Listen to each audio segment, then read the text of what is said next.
प्रिय छात्रों, हम लोग आज भारतीय अर्थव्यवस्था में एक नया विषय शुरू करने जा रहे हैं और वो विषय है आर्थिक विकास और मानव विकास सूचकांक, यानी इकोनॉमिक डेवलपमेंट और ह्यूमन डेवलपमेंट इंडेक्स।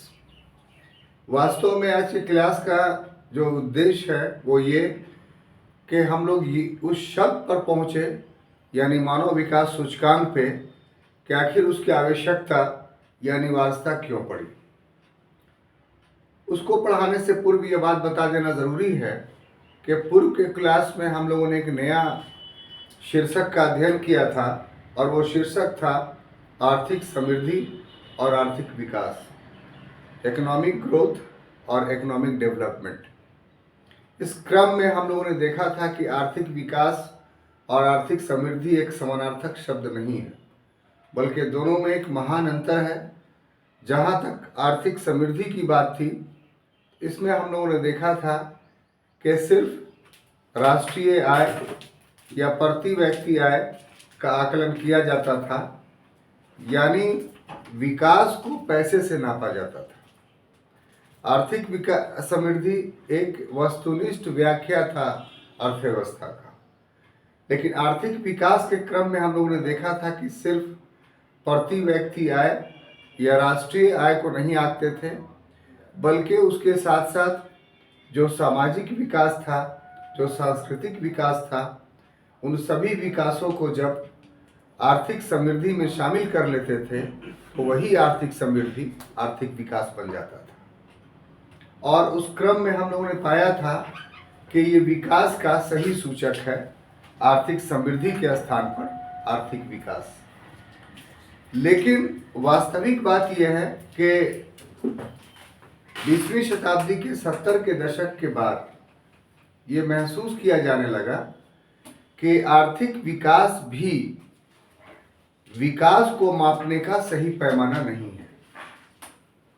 ऐसा इसलिए कहा गया क्योंकि विकासशील देशों ने, अल्प विकसित देशों ने और विकसित देशों ने जो प्रतिमान अपनाया अपने विकास का, उस प्रतिमान में बहुत बड़ा अंतर दिखाई पड़ा।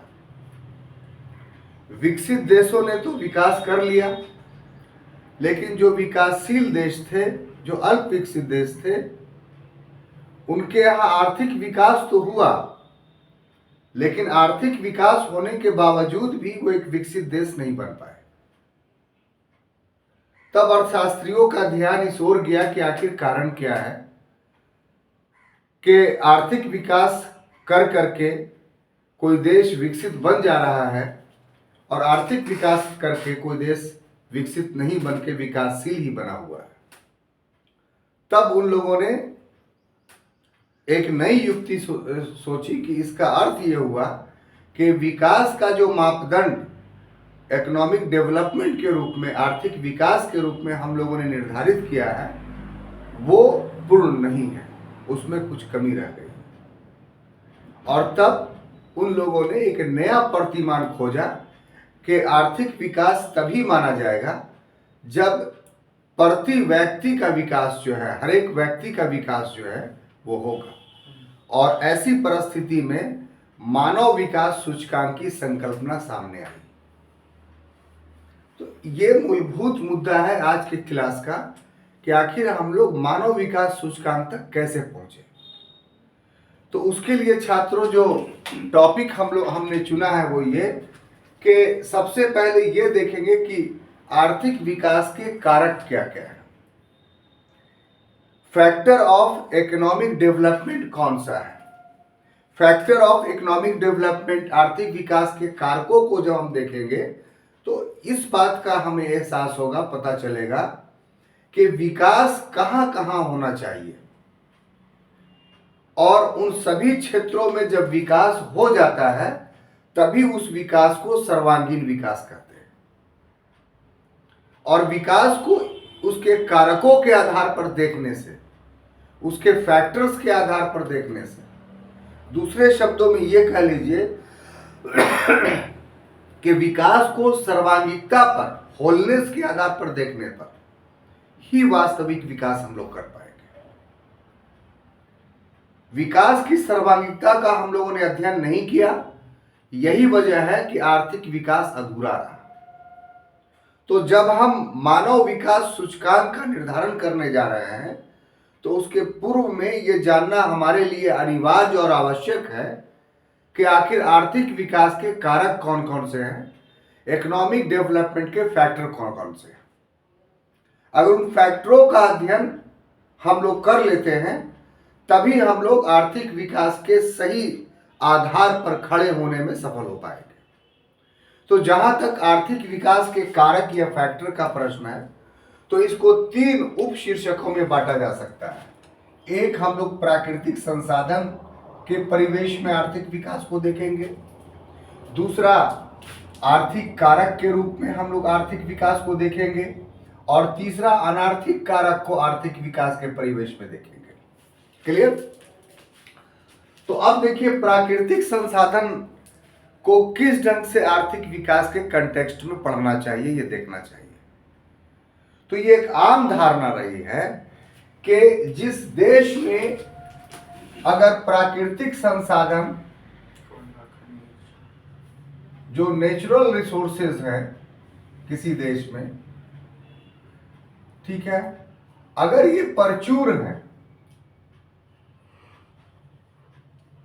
तो माना जाता है कि वहां विकास होगा।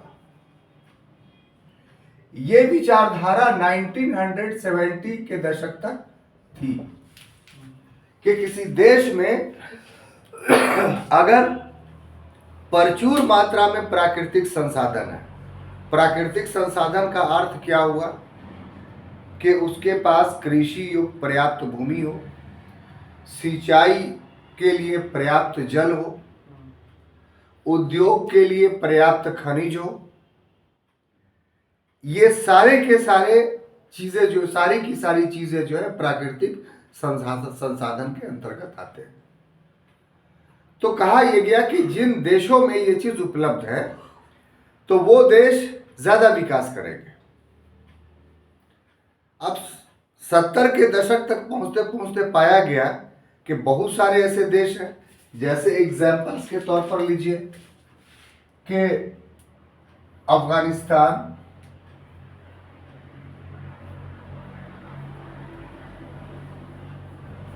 नेपाल, ये देखा गया कि इसमें इसकी कमी है। मतलब विद्वानों ने कहा कि देखिए अफगानिस्तान और नेपाल को वहां क्या है, प्राकृतिक संसाधन नहीं है, इसीलिए वो देश विकास नहीं कर पाए, डेवलप नहीं कर पाए, एक विकसित देश नहीं बन पाए। लेकिन 70 का दशक जब पहुंचा तो विद्वानों ने अध्ययन कर करके यह बताया कि आपका यह विचार जो है वो गलत है, क्योंकि यहां कमी है लेकिन प्राकृतिक संसाधनों की जहां अधिकता है। आप जो कह रहे हैं कि संसाधन होगा तो विकसित हो जाएंगे, तो अधिकता वाले देश आपको बता दे रहे हैं। अफ्रीका जो महादेश है वहां पूरा है, लैटिन अमेरिका जो देश है वहां है,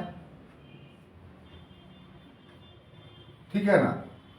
तो ये सब देश ऐसे हैं या विश्व का ये सब ऐसा भूभाग है जो प्राकृतिक संसाधनों के मामलों में प्रचुरता से भरा हुआ है। बहुत हाई पोटेंशियल है यहाँ नेचुरल रिसोर्सेज की, लेकिन अफ्रीका के सारे देश विकसित नहीं बन पाए। अधिकांश देश अल्प विकसित है, कुछ ही देश विकासशील बने। यही हाल लैटिन अमेरिका का है। तो यदि प्राकृतिक संसाधन जो है वो विकास का मापदंड होता तो ये देश जो है वो विकसित होते। ठीक इसके विपरीत विद्वानों ने कहा कि आप देखिए कि प्राकृतिक संसाधनों की कमी वाला जो देश है, जैसे स्विट्जरलैंड, क्या स्विट्जरलैंड, जैसे जापान और भी बहुत सारे देश हैं।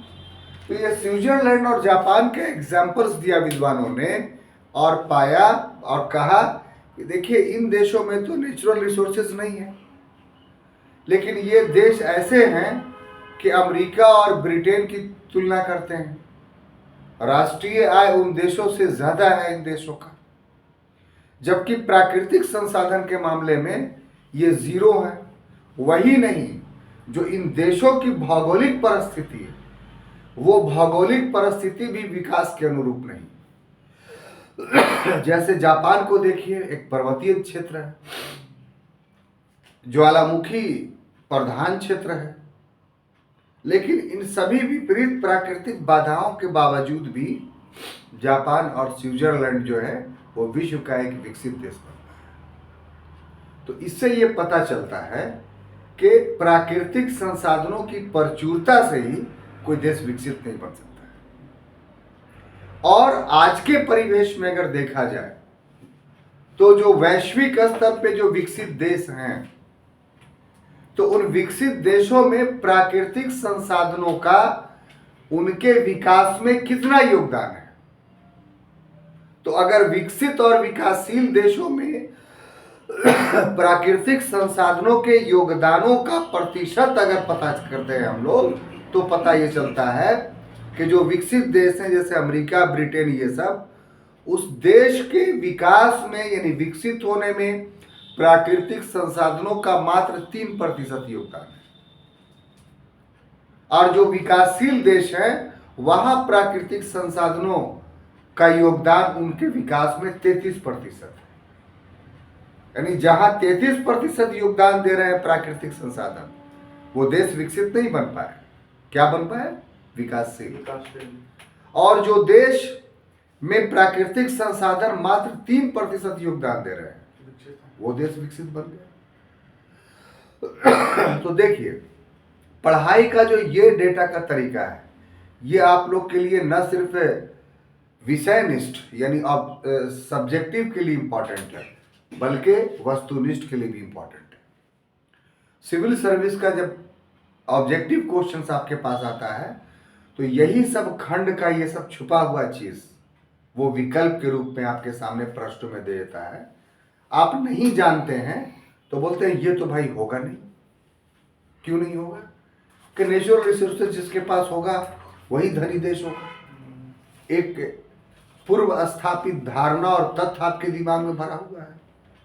इसलिए ये वाला 3/33 वाला ऑप्शन तो एकदम पूरी तरीके से गलत है। तो फैक्ट्स का अध्ययन करके, व्याख्या करके अगर आप पढ़िएगा तथ्यों को, तो आप किसी भी प्रश्न का ऑब्जेक्टिव और किसी भी प्रश्न का सब्जेक्टिव दोनों आंसर देते हैं। देखिए, अभी जो बीपीएससी का कुछ दिन पहले एग्जाम हुआ तो क्या हुआ, अधिकांश क्वेश्चंस का आप आंसर तभी दे सकते थे जब आपका उस टॉपिक पर एक्सप्लेनेटरी स्टडी आपका हो। सिर्फ वस्तुनिष्ठ अध्ययन करके आप गए अगर, तो आप फेल होकर करके। तो इसलिए तथ्यों का जब अध्ययन हम लोग करें तो परीक्षा के दोनों दृष्टिकोणों से, चाहे हमें वस्तुनिष्ठ प्रश्न पूछा जाए, चाहे हमें विषयनिष्ठ प्रश्न पूछा जाए, अर्थात चाहे ऑब्जेक्टिव क्वेश्चंस हो या चाहे सब्जेक्टिव क्वेश्चंस हो, हम अध्ययन इस ढंग से करेंगे कि हम दोनों का आंसर देने में सक्षम। तो ये यहाँ पर बाद में आपको काम आए। तो जैसे यहाँ क्या हुआ कि इन लोगों ने 33% इस्तेमाल किया अपने प्राकृतिक संसाधनों का, इसने कितना 3% इस्तेमाल किया।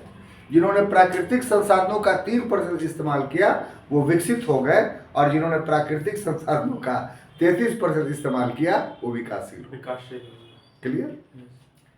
अब देखिए साहब, ये तो प्राकृतिक संसाधनों के अध्ययन के क्रम में हम लोगों ने पाया कि जो आर्थिक विकास करना है और वो आर्थिक विकास सर्वांगीण हो, इसके लिए शर्त ये नहीं रहा कि प्राकृतिक संसाधन की प्रचुरता होना चाहिए। तब इसका मतलब खोजना होगा हम लोगों को कि आर्थिक विकास के लिए और कौन फैक्टर्स हैं। ये फैक्टर्स प्राकृतिक संसाधन बहुत इंपॉर्टेंट फैक्टर नहीं है। अभी के अध्ययन से ये हम लोग को समझ में आया। तो इसका मतलब इसके स्थान पर कोई दूसरा होगा। तो आगे बढ़ते हैं, तो आर्थिक कारक इकोनॉमिक फैक्टर पर देखते हैं। इकोनॉमिक फैक्टर में क्या है? पूंजी निर्माण, कैपिटल फॉर्मेशंस। ये एक फैक्टर्स है इकोनॉमिक डेवलपमेंट का। सबसे पहले ये जाने आप कि पूंजी निर्माण या कैपिटल फॉर्मेशंस क्या है। ठीक है, तो ठेठ भाषा में अगर आप समझिए इसको तो ऐसे कहा जा सकता है कि अपनी आय में से, अपनी इनकम में से कुछ अंश बचत करके फिर से अगर निवेश करें तो उसी को हम लोग पूंजी निर्माण या कैपिटल फॉर्मेशंस बोलते हैं। किसी राष्ट्र के परिवेश में अगर हम देखें, ये तो व्यक्तिगत परिवेश में साधारण शब्दों में हमने आपको बता दिया। अगर किसी राष्ट्र के परिवेश में देखें तो किसी राष्ट्र का जो राष्ट्रीय आय है, जो नेशनल इनकम है, उस नेशनल इनकम में से कुछ बचत होता है और फिर उस बचत का उसकी अर्थव्यवस्था में पुनः निवेश किया जाता है, इन्वेस्टमेंट किया जाता है। तो इसी को हम लोग बोलते हैं पूंजी निर्माण, इसी को हम लोग बोलते हैं कैपिटल फॉर्मेशन। कोई कंफ्यूजन नहीं। अब इससे क्या होता है छात्रों? तो इससे होता यह है कि पूर्व की जो अर्थव्यवस्था थी, मान लिया वो 100 रुपया की अर्थव्यवस्था थी, दूसरे साल हमने उसमें 20 रुपया और इनपुट किया तो अब हमारी अर्थव्यवस्था कितना हो गई? 120 रुपये की। इसका मतलब डेवलपमेंट हुआ अर्थव्यवस्था में। तो इस तरीके से पूंजी निवेश से जो है वो डेवलपमेंट होता है, ये उसका सूचक है। और पूंजी निवेश कब हम कर पाएंगे? जब हमारी आय में बचत होगा। तो saving is equal to investment, या कह लीजिए saving plus investment is equal to development. अगर सेविंग करते हैं और सेविंग को फिर हम इन्वेस्ट करते हैं तो इसका रिजल्ट, इसका आउटपुट क्या निकलेगा? डेवलपमेंट निकलेगा। तो ये तो पूंजी निर्माण का, कैपिटल फॉर्मेशन का एक व्याख्या के दृष्टिकोण से या कह लीजिए परिभाषित दृष्टिकोण से हमने आपको बातें बताई। अब तथ्यों की बात करें तो कितना पूंजी है, कितना पूंजी होनी चाहिए? तो इसमें एक एग्जाम्पल है जापान। कौन? जापान। जापान को देखिए कि जापान ने 1970 में कब?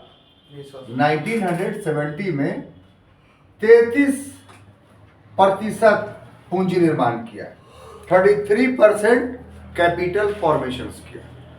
अब देखिए जापान को अगर एग्जाम्पल्स आप लेते हैं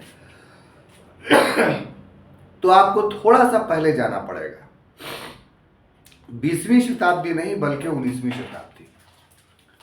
19वीं शताब्दी में 1850 तक कह लीजिए, जापान एक पूरी तरीके से गरीब पिछड़ा हुआ देश था। और वो गरीब और पिछड़ा हुआ क्यों था? तो अपनी नीतियों के कारण। उसकी नीति थी डोंट टच मी, मुझे छुओ मत। कोई भी विदेशी यहां नहीं आ सकते हैं, अगर विदेशी आएंगे तो हम अपवित्र हो जाएंगे। उनकी जो धार्मिक विश्वास था वो विश्वास काफी संकीर्ण था। इतना संकीर्ण था वो कि दुनिया से पूरी तरीके से कटे हुए थे। उनका ये विश्वास था कि ईश्वर उनके यहां रहता है, विश्व के किसी भी भूभाग में नहीं रहता है। ईश्वर हम लोगों का है, विश्व का नहीं है। और यदि विश्व के अन्य क्षेत्रों से लोग हमारे देश में आ गए तो ये भूमि अपवित्र हो जाएगी, क्योंकि सब सारे के सारे लोग अपवित्र हैं। अगर कोई पवित्र है तो सिर्फ हम लोग हैं। तो ऐसी परिस्थिति में ईश्वर हमारे यहां से चला जाएगा। उनकी ये जो धार्मिक विश्वास था, इसी विश्वास ने उन्हें एक जमाने से चीन का गुलाम रखा था, सामंतों का गुलाम रखा था। लेकिन फिर पेरी का, अमेरिका का एक कर्नल था, उसका मिशन होता है और वर्ल्ड हिस्ट्री में हम विस्तार रूप से पढ़ाएंगे। यहाँ पर संक्षेप में ये जान लीजिए कि वहाँ एक व्यक्ति था मेजी। तो इन विदेशी शक्तियों के खिलाफ उन्होंने और देश में जो सामंती शक्ति थी उसके खिलाफ एक आंदोलन चलाया और उसको हम लोग बोलते हैं मेजी पुनर्स्थापना। यानी मेजी ने जापान में फिर से पुनर्स्थापित किया जापान को। तो क्या पुनर्स्थापित किया? यही सब विचारों की तिलांजलि थी और विश्व से संपर्क स्थापित किया। तो जापान में ये घटना 1860 में हुई है। तो जापान 10 वर्षों के अंदर जो है वो एक विकसित देश बन गया। लेकिन वास्तव में वो विकास जो 20वीं शताब्दी में विकास हुआ वो एक अलग मापदंडों पर था, एक अलग स्टैंडर्ड पर था। तो जापान तो वास्तव में 19वीं शताब्दी के उत्तरार्ध में ही विकसित हो गया था। लेकिन जापान का विकसित राष्ट्र के रूप में पुनरोदय एक नए दृष्टिकोण में अगर होता है तो 20वीं शताब्दी के 1970 के दशक में होता है। और अर्थव्यवस्था के क्षेत्र में जो पूंजी निर्माण का सेक्शन है वो पूंजी निर्माण का सेक्शन जापान को एक विकसित राष्ट्र बनाने में काफी महत्वपूर्ण भूमिका निभाता है। और वो क्या था वो देखिए कि जापान 1970 में उसके पूंजी निर्माण की दर 33%। जैसे ही उसके पूंजी निर्माण की दर 33% हुई वैसे ही जापान जो है विश्व का एक विकसित देश बन गया। कैसे बना? तो प्राकृतिक संसाधन विहीन देश, ज्वालामुखी विस्फोट का प्रधान देश, ये सब रहा वो। लेकिन उसने और पर्वतीय देश, समुद्र से घिरा हुआ देश, बहुत विरहत चीजें वहां नहीं जा सकती थी, नहीं आ सकती थी। तो उसने अपने विकास के लिए एक नई रणनीति चुनी कि अपना इन्वेस्टमेंट उसने छोटे छोटे पार्ट पुर्जे में, छोटे छोटे चीजों में करना शुरू किया और उसके कारखाने लगाने शुरू किए।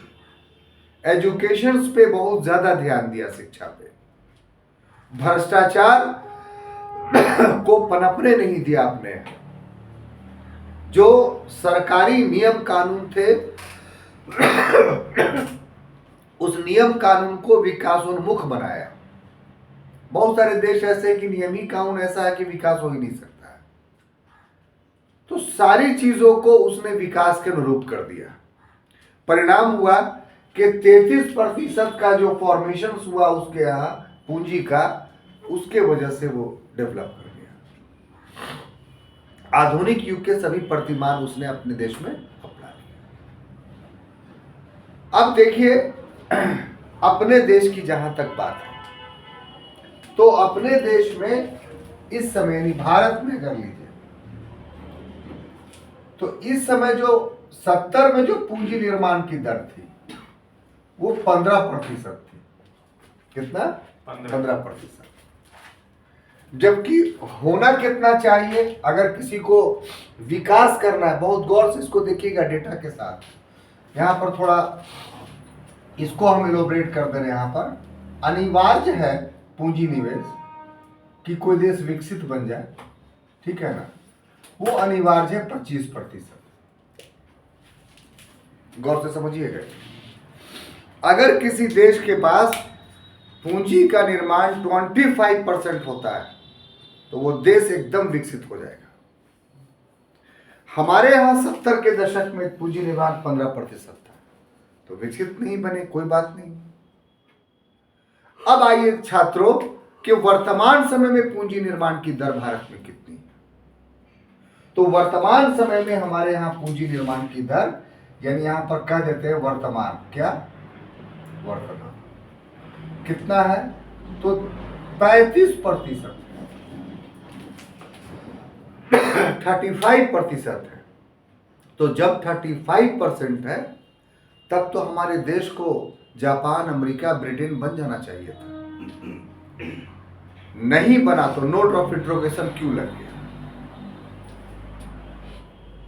बिल्कुल साइंटिफिक ढंग से आपको पढ़ा रहा है, ठीक है। नोट ऑफ इंट्रोगेशन क्यों लग गया हमारे विकास में? तो इस प्रश्न का उत्तर जब पूरा अध्ययन कर लेंगे तब आपको जवाब मिलेगा। अगर यहां पर दे देते हैं तो उचित नहीं होगा। सिर्फ अपने मस्तिष्क में रखिए कि हम योग्य हैं विकसित बनने के। योग्य होने के बावजूद हम विकसित क्यों नहीं बन रहे हैं, तो इसका मतलब है कि आर्थिक विकास का और कोई कारक है जिसकी पूर्ति हम नहीं कर रहे हैं। दवा खा रहे हैं, रोग ठीक नहीं हो रहा है, इसका अर्थ है कि कोई और कहीं पर बीमार हम हैं, उसका इलाज हम नहीं कर रहे हैं। तो पूरे फैक्टर को पढ़िए और पूरे फैक्टर को जानिए, उसके बाद देखिए कि आपकी लेखनी कैसे हो जाती है, आप कितने मजबूत लेखक बनते हैं। फिर यूपीएससी का जो प्रश्नों का आंसर देने का क्रम है, उसके कितने योग्य आप बनते हैं। किसी भी चीज को हम चाहते हैं कि चाहे कोई भी टॉपिक हो, उसको इतना ज्यादा अच्छे ढंग से एलोबरेट करके आपको पढ़ाया जाए, बताया जाए कि सिविल सर्विस कोई भी प्रश्न आपसे पूछे तो आप देने के योग्य। तो हम समझते हैं कि आपको अब इस सूखे विषय में इंटरेस्ट जगता होगा या लगाव पैदा हो रहा होगा, क्योंकि हर आदमी गरीबी से, बेरोजगारी से और कुपोषण से त्रस्त है। तो अगर आप में अपने देश के प्रति हमदर्दी है, अपने लोगों के प्रति हमदर्दी है, गरीबी को इरिडिकेट करना चाहते हैं, बेरोजगारी को समाप्त करना चाहते हैं, तो अर्थव्यवस्था के ये पहलू आपको आपकी समझ को विकसित करने में बहुत हद तक सफल होगा। क्लियर? तो यहाँ पर एक नोट ऑफ इंट्रोगेशन के साथ जो है हम आगे बढ़ रहे हैं। क्लियर? कि जो कमी है कहाँ है, बाद में राज खोलेंगे। दूसरा जो इकोनॉमिक फैक्टर में सब फैक्टर है, वो है कृषि का विक्रय अधिशेष, यानी मार्केटेबल सरप्लस ऑफ एग्रीकल्चर। ठेठ भाषा में अगर कहा जाए तो कृषि में हम इतना उत्पादन करें कि खाने के बाद इतना बचे कि उससे बेच करके हम पैसा कमाएं। अगर अर्थव्यवस्था को विकसित बनाना है तो कृषि के इस स्वरूप को हमें स्थापित करना होगा, यानी कृषि में उत्पादन सरप्लस करना होगा, अधिक करना होगा, अपने उपभोग से अधिक करना होगा, तभी अर्थव्यवस्था जो है वो विकसित हो सकती है, अन्यथा नहीं हो सकती। अब इसके पीछे क्या मैकेनिज्म है वो जरा समझने की जरूरत है। तो इसके पीछे जो मैकेनिज्म है कि असल कृषि का उत्पादन ग्रामीण क्षेत्रों में होता है। तो ग्रामीण क्षेत्र में यदि आत्मनिर्भर उत्पादन करेगा, तो आत्मनिर्भर उत्पादन का अर्थ क्या हुआ कि जितना उसकी आवश्यकता है उतना ही पैदा करना। तो यदि ऐसा होता है तो इसके दो नकारात्मक प्रभाव पड़ेंगे।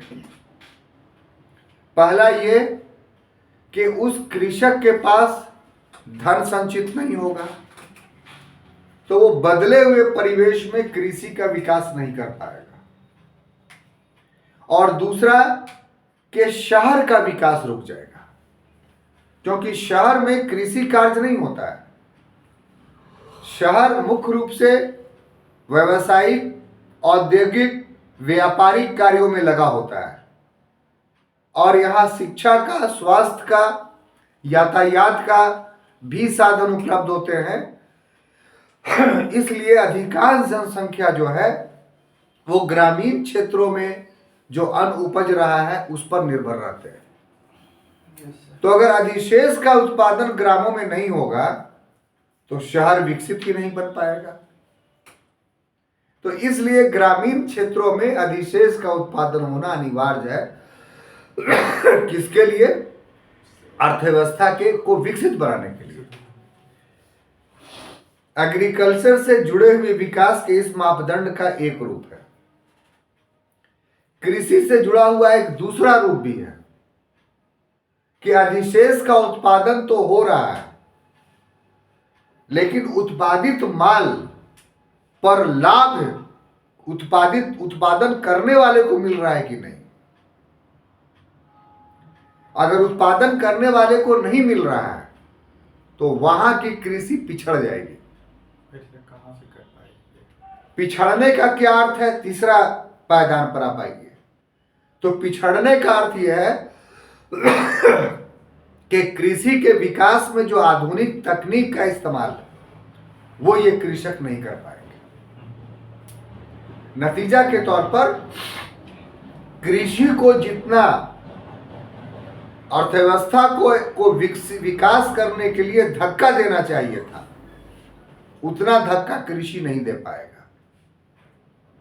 और किसी देश के विकसित और विकासशील बनने में ये बहुत महत्वपूर्ण कारक है। जैसे उदाहरण के लिए अगर किसी देश में कृषि का योगदान 2% है और किसी देश में कृषि का योगदान 15% है, ये 2 और 15 का अर्थ क्या हुआ वो समझने की जरूरत है।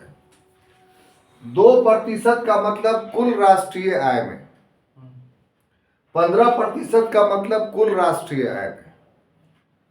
जो विकसित देश हैं, जो डेवलप्ड कंट्री हैं, वहां उनके राष्ट्रीय आय में कृषि का योगदान मात्र 2% होता है।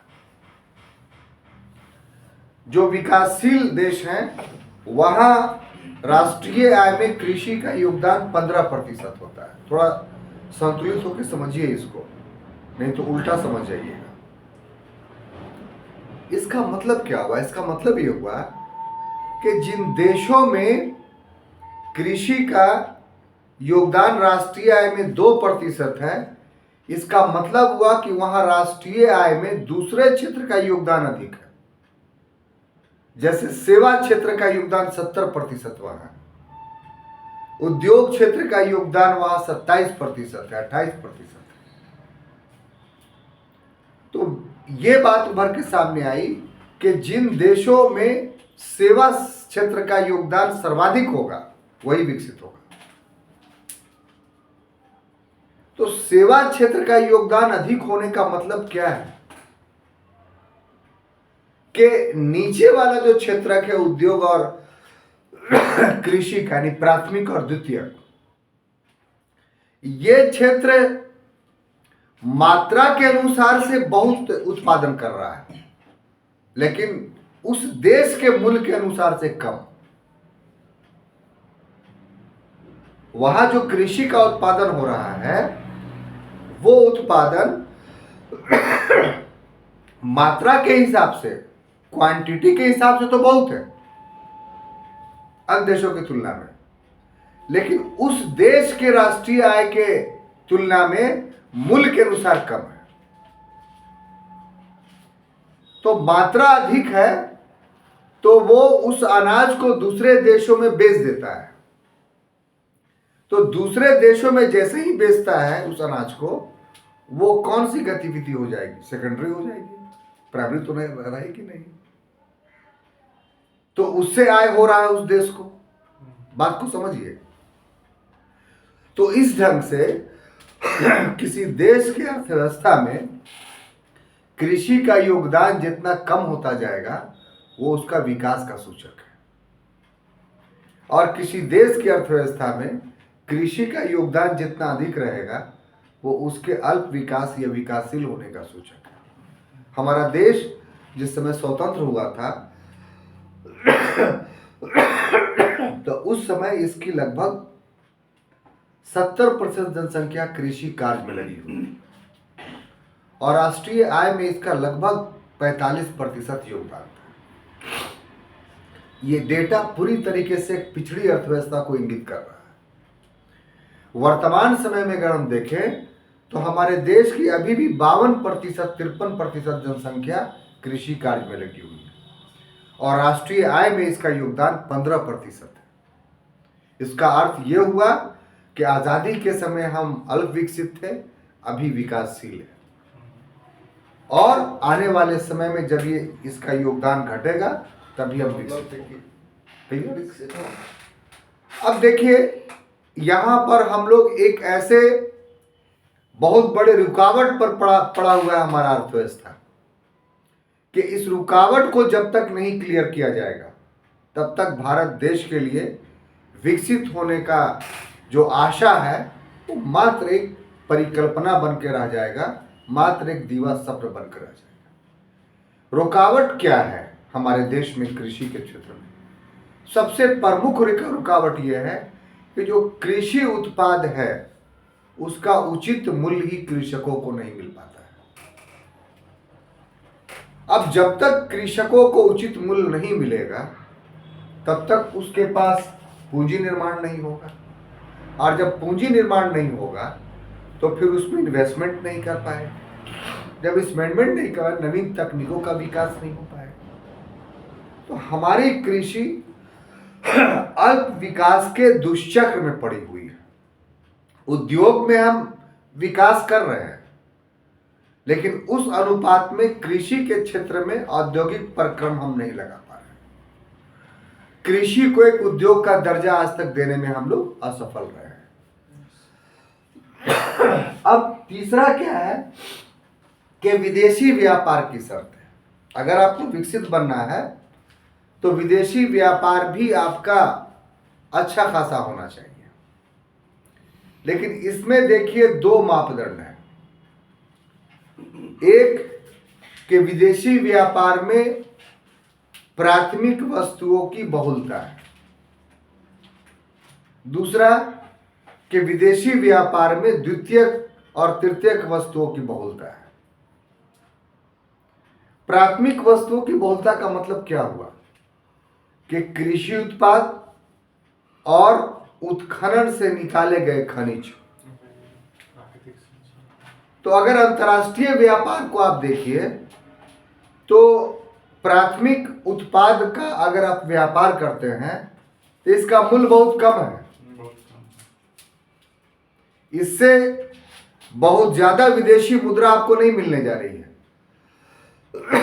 अगर आप द्वितीयक और तृतीयक क्षेत्र यानी विनिर्मित वस्तु और सेवाओं का अगर आप व्यापार कर रहे हैं दूसरे देशों में तो आपको अच्छा विदेशी मुद्रा मिलेगी।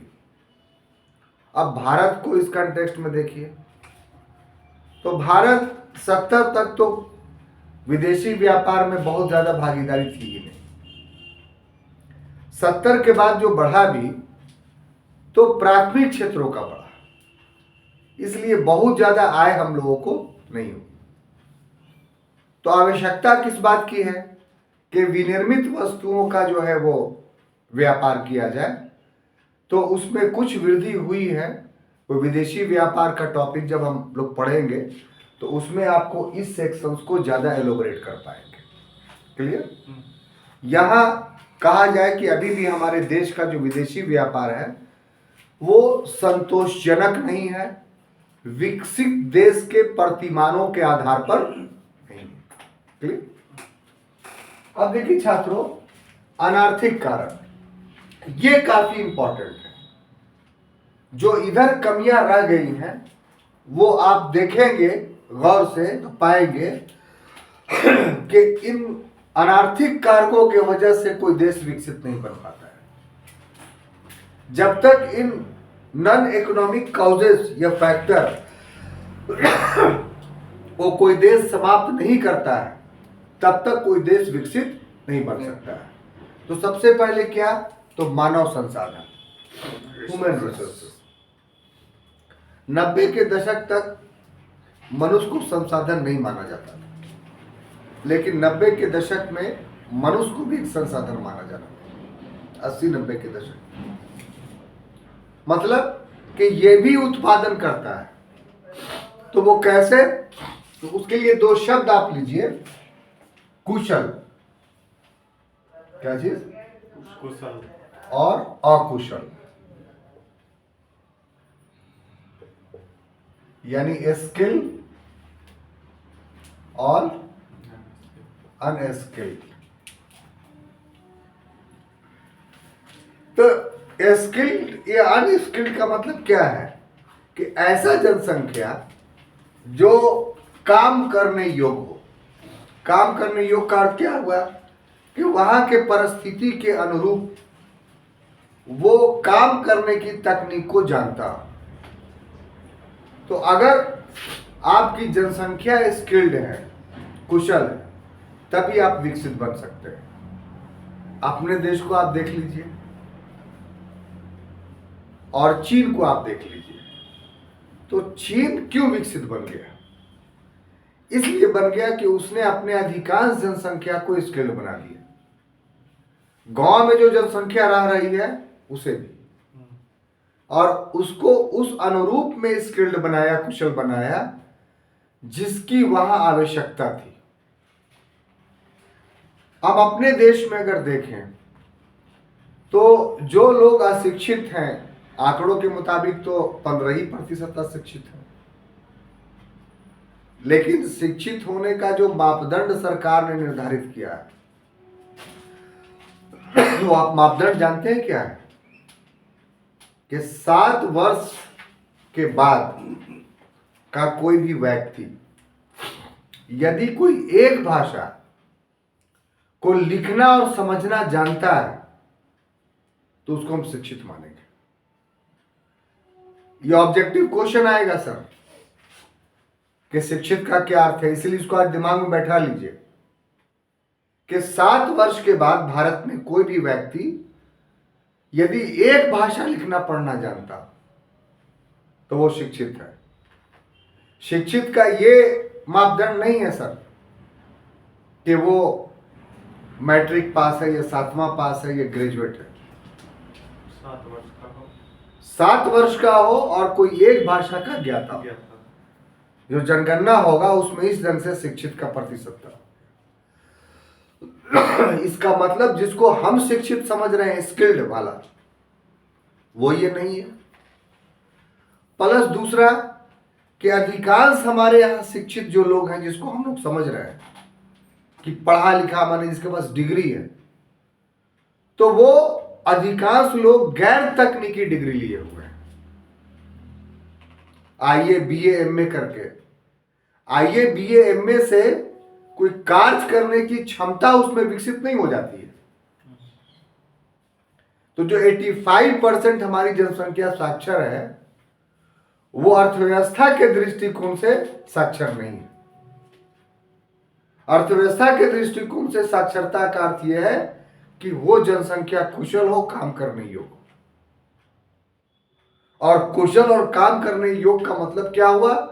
अर्थ क्या हुआ कि उस देश में जिस प्रकार के कार्य हो रहे हैं उस कार्य को करने में कुशल, तभी उसको कुशल जनसंख्या हम लोग बोलेंगे। तो अब इस कंटेक्स्ट में देखिए कि मानव संसाधन के दृष्टिकोण से जो देश कुशल है वो विकसित हो गया। अमेरिका में बहुत कम लोग पीएचडी करते हैं।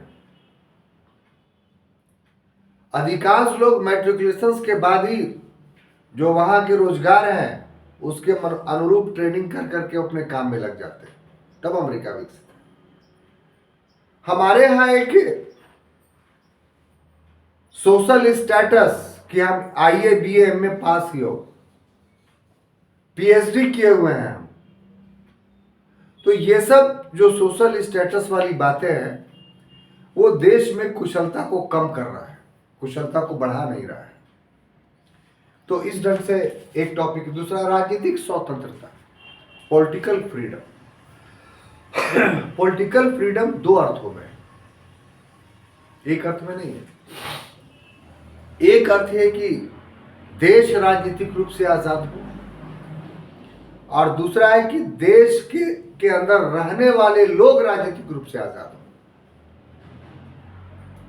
स्वतंत्रता के दो अर्थ हैं, एक देश आजाद हो और दूसरा देश के अंदर रहने वाला हर व्यक्ति आजाद हो। अब इसको हमें इलैबोरेट करना है, जरा गौर से देखिए कि 20वीं शताब्दी के पूर्वार्ध तक, 20वीं शताब्दी का पूर्वार्ध क्या हुआ 1950 से पहले, तो अधिकांश एशिया और अफ्रीका के देशों पर या लैटिन अमेरिका के देशों पर या तो ब्रिटेन का कब्जा था या तो फ्रांस का कब्जा था या तो डच लोगों का कब्जा था, स्पेनिश लोगों का कब्जा था। तो जो भूभाग गुलामी की जंजीरों से जकड़ा हुआ था उन भूभागों का विकास नहीं हो पाया, आर्थिक विकास नहीं हो पाया। क्यों? क्योंकि जो औपनिवेशिक शक्तियां थी उन्होंने उन देशों के कीमत पर अपना विकास किया। तो इससे एक बात साबित होता है कि जो देश परतंत्र होते हैं उनका आर्थिक विकास नहीं होता है। इसलिए भारत 1947 से पहले पूरी तरीके से अल्प विकसित देश था, लेकिन जब आजाद हुआ तो कम से कम अल्प विकसित से विकासशील देश जरूर हुआ। अब आइए देश के अंदर की बात। तो जो आजादी देश को मिली है वो आजादी उस देश में रहने वाले हर नागरिकों को मिलनी चाहिए राजनीतिक रूप से। अगर नहीं मिलती है तो भी वो देश विकास नहीं करेगा। जैसे उदाहरण मान लीजिए श्रीलंका का, तो वहां क्या है, जो सिन्हली हैं वो गैर सिन्हली को कोई अधिकार नहीं देने के लिए तैयार है। पाकिस्तान को ले लीजिए, बलूचों को पाकिस्तान नहीं दे रहा है अधिकार, या मुहाजिर जो लोग हैं उनको तंग किया जा रहा है, या जो शिया संप्रदाय के लोग हैं उनको अधिकार नहीं दिया जा रहा है। इससे क्या हो रहा है, इन सभी देशों के ऐसे राजनीतिक स्थिति के कारण वो देश सभी कुछ प्रचुर मात्रा में होने के बावजूद भी विकास नहीं कर रहे हैं। तो इस प्रकार से पॉलिटिकल लिबर्टी भी बहुत जरूरी है। न्यायपूर्ण सामाजिक संगठन, जस्ट सोशल ऑर्गेनाइजेशंस, यानी किसी देश में अगर सामाजिक रूप से दुराव हो तो भी डेवलपमेंट नहीं हो सकता है। अफ्रीकी देश में अधिकांश सामाजिक विषमता पाई जाती है। संसाधन से प्रचुर है अफ्रीकी देश। विश्व का सबसे ज्यादा लोहा वहां, कोयला वहां, सोना वहां, चांदी वहां अफ्रीका कॉन्टिनेंट में। विश्व का 40% जल संसाधन वहां, लेकिन इसके बावजूद भी नहीं बन रहा है भाई विकसित। क्यों नहीं बन रहा है? तो वहां सोशल डिस्पैरिटी बहुत ज्यादा है। एक कबीला दूसरे कबीले से लड़ता रहता है, एक कबीले दूसरे कबीले का एक्सप्लॉइटर है, शोषण। तो इसलिए सोशल डिस्पैरिटी होना सबसे बड़ा। फिर तकनीकी ज्ञान, जो टेक्निकली जो है वो बहुत ज्यादा स्ट्रांग होगा वही देश जो है वो विकसित बन पाएगा। अंत में भ्रष्टाचार मुक्त होना चाहिए। जापान एक विकसित देश इसलिए बन पाया क्योंकि वहां भ्रष्टाचार 0 है। अगर आप जा करके आपके रिलेटिव जापान में रहते हैं और अगर आप कोई करप्ट काम करेंगे जापान में, तो आपका रिलेटिव आपको वहां की पुलिस को इन्फॉर्म कर देगी, कोई भी इलीगल काम नहीं करने देगी। तो उस प्रकार से करप्शन फ्री होना भी विकास के लिए या विकसित देश होने के लिए काफी अनिवार्य है। अब देखिए दोस्तों, तो ये सारी चीजें थी। तो अंत में ये हुआ कि ये सारी चीजें अगर कोई पूरा करता है तो दिखाई कहां पड़ेगा है? तो फिर हम थोड़ा बैक होते हैं और आपको बताते हैं कि प्रीवियस क्लास में हम लोगों ने जो आर्थिक समृद्धि और आर्थिक विकास पदावली को पढ़ा था, उसका अर्थ यह था कि आर्थिक समृद्धि का अर्थ यह होता है कि प्रति व्यक्ति आय में वृद्धि, और आर्थिक विकास का अर्थ यह होता है कि प्रति व्यक्ति आय में वृद्धि के साथ साथ उसके जीवन स्तर में वृद्धि, उसके स्वास्थ्य में वृद्धि, उसकी शिक्षा में वृद्धि, उसकी संस्कृति में वृद्धि। और हम लोगों ने मान लिया था कि साहब वास्तव में जो है वो विकसित हो गया, लेकिन नहीं, ये अधूरा था। अधूरा कैसे था वो कि इसका विभाजन, यानी ये जो विकास हुआ, क्या सभी लोगों को मिल रहा है कि नहीं मिल रहा है? ये विकास जो हुआ, ये डेवलपमेंट जो हुआ, वो विकास व डेवलपमेंट से लाभ सभी लोग उठा रहे हैं कि नहीं? तो लाभ सभी लोग उठा रहे हैं कि नहीं, ये पता कैसे चलेगा? तो उसी को पता करने के लिए मानव विकास सूचकांक तैयार किया गया, जिससे ये पता चले कि वो विकास का लाभ सारे लोगों को मिल रहा है। लेकिन मानव विकास सूचकांक जब जारी किया गया, ये तय किया गया, तो उससे पूर्व दो सूचकांक पहले से स्थापित था। एक जीवन के भौतिक गुणों का सूचकांक यानी physical quality of life index PQLI। तो इसमें क्या था, ये मॉरिस डी मॉरिस ने इसको जारी किया था। तो ये भी अधूरा था क्योंकि सिर्फ भौतिक तत्वों का ये उपयोग की बात करता था, बाकी चीज की नहीं। दूसरा, पॉल स्ट्रीट ने एक नया प्रतिमान स्थापित किया कि बेसिक नीड्स अप्रोच, यानी जो जरूरी चीज है जैसे कपड़ा जरूरी है, खाना जरूरी है, तो ये भी अधूरा था क्योंकि बेसिक नीड्स के बाद भी विकास के लिए और चीजों की आवश्यकता होती है। तो विकास की सर्वांगीणता को मापने के लिए एक नया इंडेक्स तैयार किया गया और ये यूएनओ के इकोनॉमिक डेवलपमेंट जो ऑर्गेनाइजेशंस है उसके द्वारा जारी किया गया 1990 में, जिसको हम लोग बोलते हैं मानव विकास सूचकांक, ह्यूमन डेवलपमेंट इंडेक्स।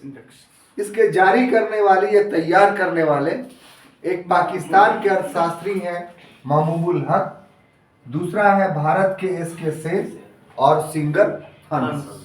ये दोनों वास्तव में सहयोगी थे महमूबुल हक। इन्होंने क्या किया, तो ये सब चीज का डिटेल्स अलग अलग चैप्टर में पढ़ेंगे हम लोग। यहाँ इस शब्द तक पहुंचना था, इसीलिए एक भूमिकीय क्लास हम ले रहे हैं आपको। इसके अंदर की सारी बातें जो है वो अलग अलग करके पढ़ाया जाएगा। लेकिन यहाँ पर इतना बता देते हैं कि ये इसका मापन जो होता है वो 0 से लेके 1 तक होता है, ठीक है।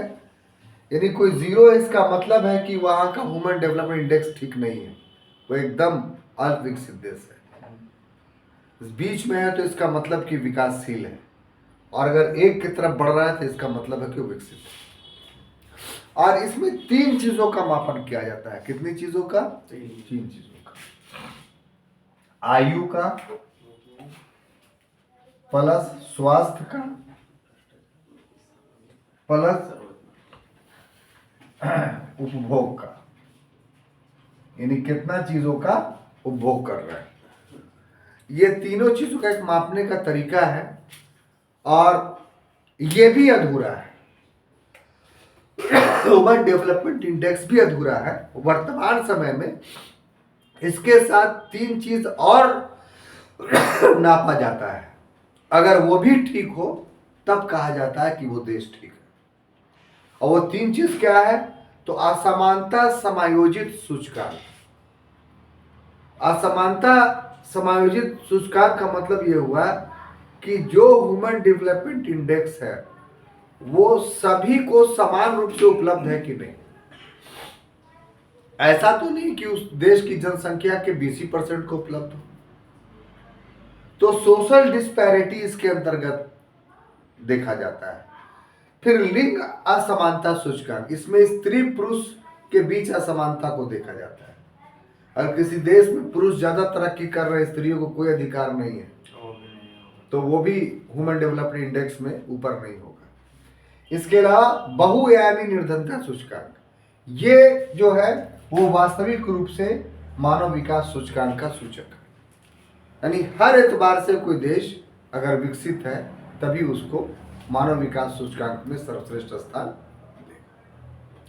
तो आज के क्लास में मूलभूत उद्देश्य छात्रों यही था कि हम विकास के कारकों को पढ़ते हुए जो उससे जुड़ी हुई शब्दावलियां हैं वो हम आपको बताएं। अब जितनी शब्दावलियां हैं उसकी अलग अलग व्याख्या अलग अलग क्लासों में किया जाएगा। तब तक के लिए इजाजत दीजिए।